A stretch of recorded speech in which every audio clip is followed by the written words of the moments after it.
I am Ferdinand Marcos, and I am the President of the Republic of the Philippines. I stand today on behalf of 110 million Filipinos. May dalawang grupo na sinusubukan tayong ayusin. Yung una, isang bossing ng sabong na sinusubukan niyang dipahan yung kanyang mga pulis di umano. Yung pangalawa, yung grupo ng isang local government executive, isang former local government executive na gustong iklaro yung kanyang pangalan at gumagawa ng maraming kaparaanan na para maayos yung kanyang kaso at gusto pang ilapit sa akin. So, hindi ako papayag, hindi tayo papaareglo. Siguro ang mensahe ko na lang dun sa dalawang grupo huwag niyo na akong subukan. Klaro-klaro po ang utos ng presidente na no cover-ups, no stone unturned. Kami po sa NAPOLCOM hindi papayag na papa-impluwensya sa kahit na kanino. Hindi po kami natatakot, wala po kaming uurungan.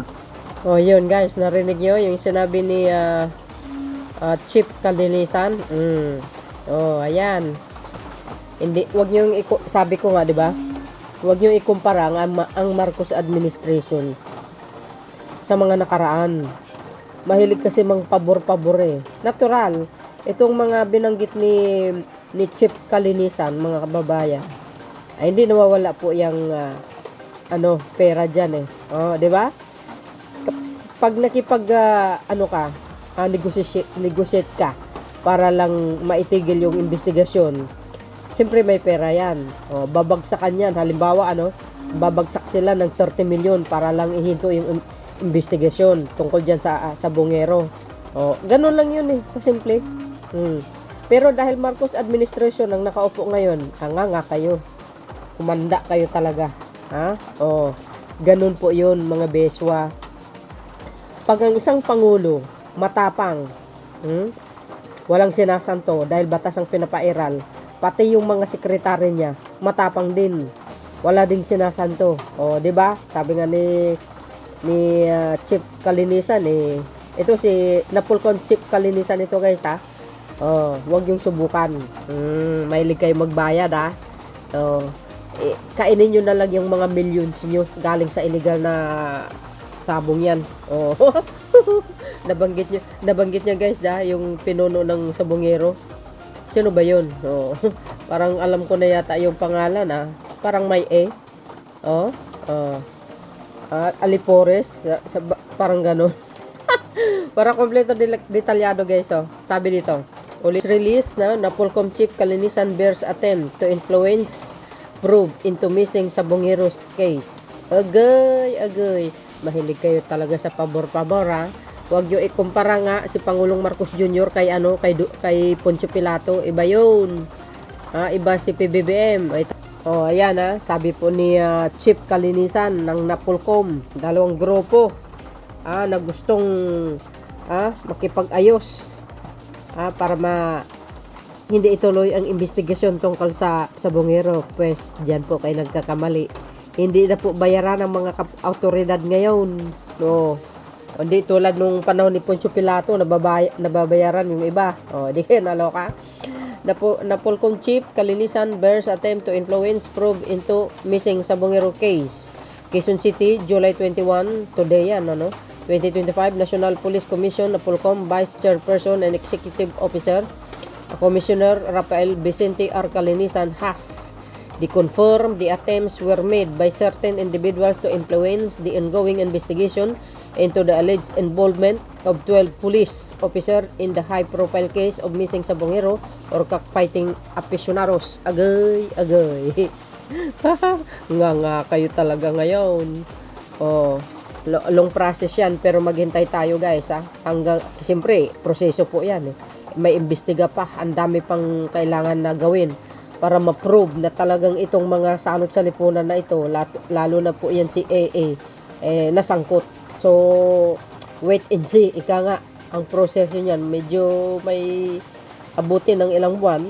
So, So kailangan natin na hintayin at least, no, gumagalaw ang ating autoridad, gumagawa sila ng paraan para matukoy sino pa talaga ang nasa likuran na itong pagkawala ng sabongero. Although may nabanggit si Tutoy, siyempre sabi nga ni DOJ Secretary ay si itinuturing na suspect, no, si Atong Ang at saka si Greta.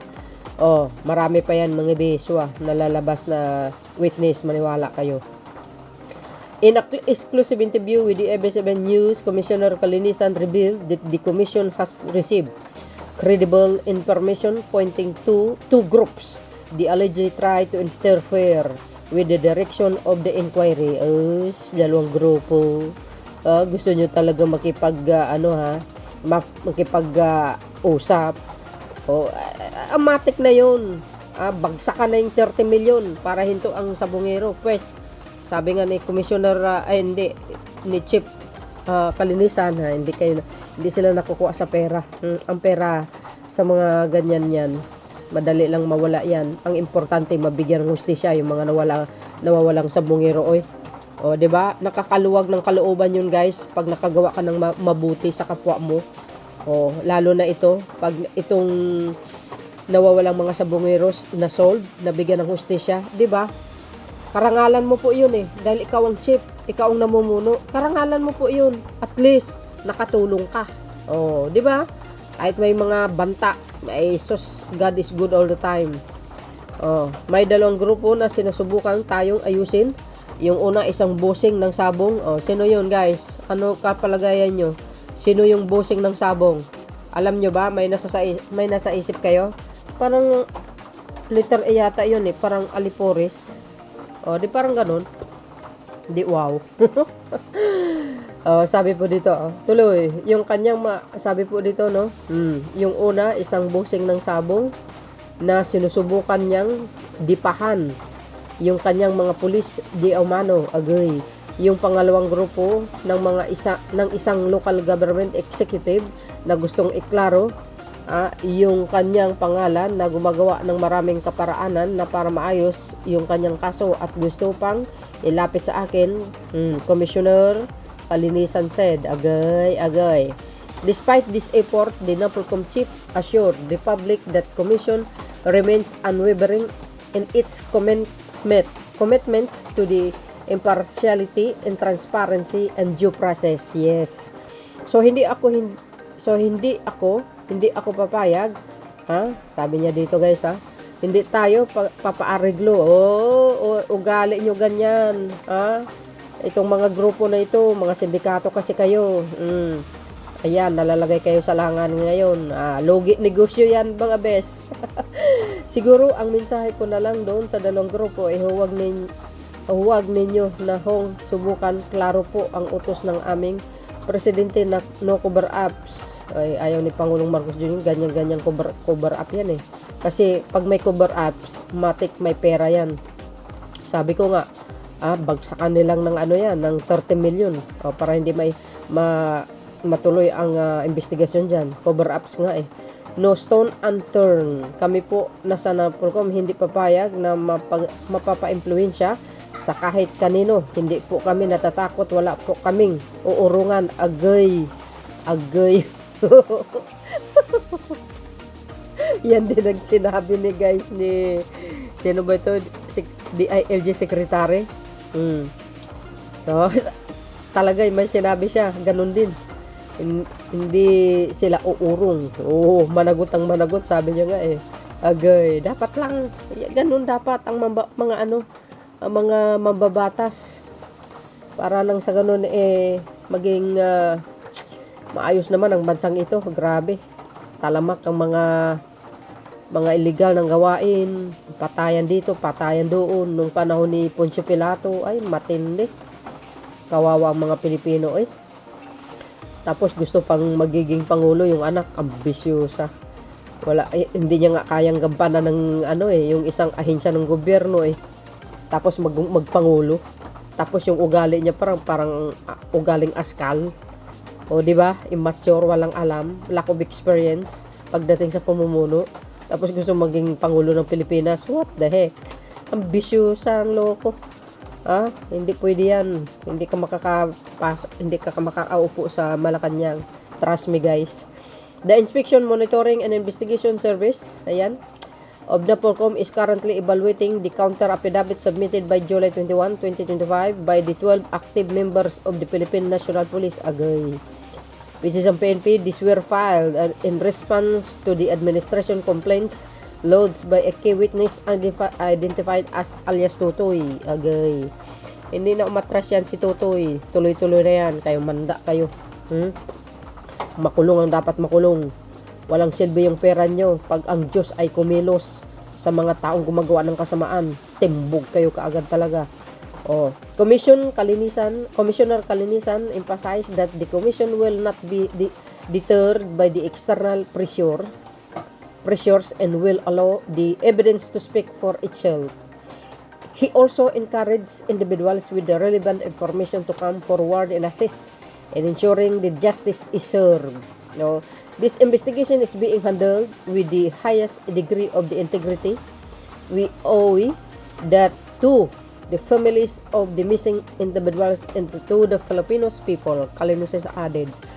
Alam nyo guys, pag hindi ito ibig sabihin, dapat ito mabigyan talaga ng ng hustisya. Oo, totoo yan. Dapat mabigyan talaga ng hustisya ito. Bakit kanyo? Kasi para nang sa ganun, makita din ng sambayan ng Pilipino ay itong administrasyon na ito ay walang sinasanto. Walang sinasanto kahit sino. Batas ang umiiral. Ito ay talagang concern ka sa mga kapwa nating mga Pilipino na talagang kahit sabihin mo nagkasala ang mga yan, mayroon naman po tayong batas para kastiguhin sila tanggalin nyo sila sa pwesto o kaya sa serbisyo. Hindi yung parang aso na lang na pinatay nyo sila o sinakon nyo pa tapos kumbaga sinapchap nyo tapos tinatapon nyo sa lake sa dagat. Huwag naman ganun. Hindi naman sila aso, tao mga yan 'di ba mga kababayan? Kung may pagkakamali man sila, edi ikulong. Ikulong nyo sila sa panghabang buhay kung ano naman talaga ang mabigat na kaso para sa kanila. Hindi yung parang aso na kinitin mo yung tao. Grabe, brutal yan guys. Sa dami-dami niyan. So I think parang pasok yan sa crime against humanity. Diba? Correct me if I'm wrong. So yun mga kababayan, ang aking pinaka-latest updates. See you again on my next upload. Bye bye bye and baboos. God bless Philippines.